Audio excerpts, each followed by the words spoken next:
If trench warfare symbolized the grim endurance of World War I, the Battle of Verdun became its most powerful and tragic example.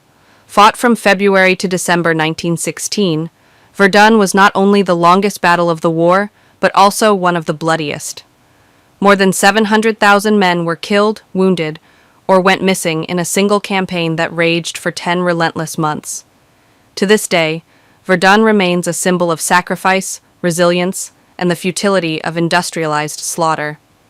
The German High Command, led by Chief of Staff Erich von Falkenhayn, believed that France could be broken by a single, massive blow. His strategy was chillingly simple. Rather than seek quick conquest, he aimed to bleed France white. Verdun, a fortress city with deep historical significance to the French, was chosen deliberately. Falkenhayn calculated that France would never abandon it, and so, by relentlessly attacking Verdun, Germany could force the French to pour soldiers into the defense until they collapsed under the weight of casualties. On February 21, 1916, the German offensive began with a hurricane of artillery fire.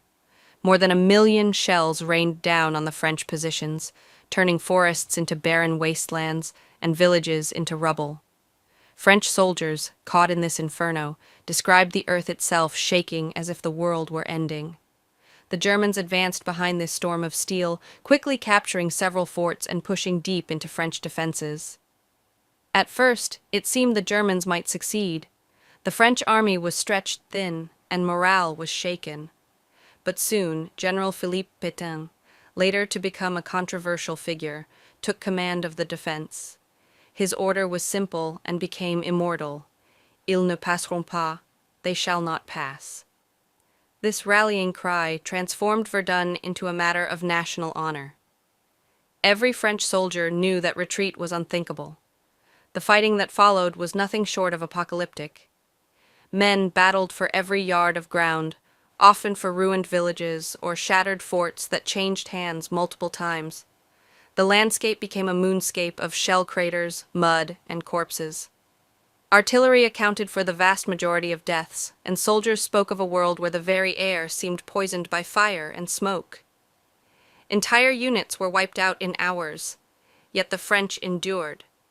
The key to their defense was the Voie Sacrée, or Sacred Way, the single road that connected Verdun to the rest of France.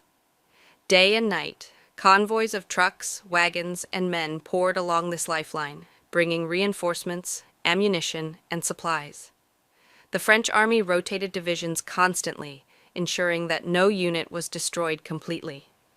Nearly every French soldier of the war would serve, at some point, at Verdun. By summer, the battle had become a grinding stalemate. Germany had inflicted enormous casualties, but they, too, were bleeding heavily. Meanwhile, the Allies launched the Battle of the Somme to relieve pressure, forcing Germany to divert forces.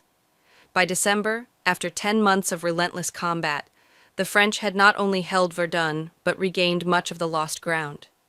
The German plan to bleed France had backfired. Both sides had bled equally. For the French people, Verdun became sacred.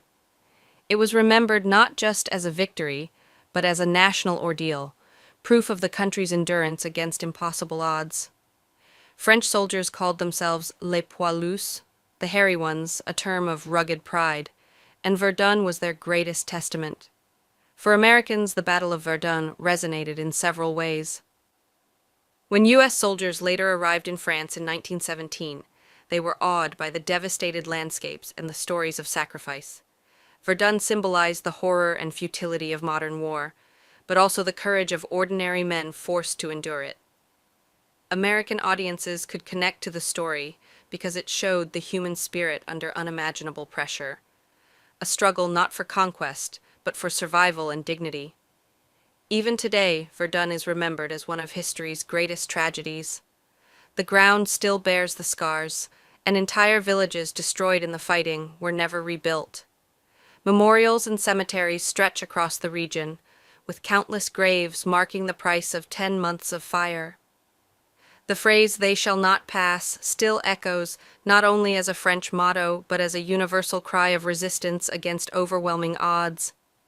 Verdun's legacy is complicated. It proved nothing militarily, Yet it defined the war's essence: endless sacrifice for tiny gains, the triumph of endurance over strategy, and the devastating human cost of industrial warfare.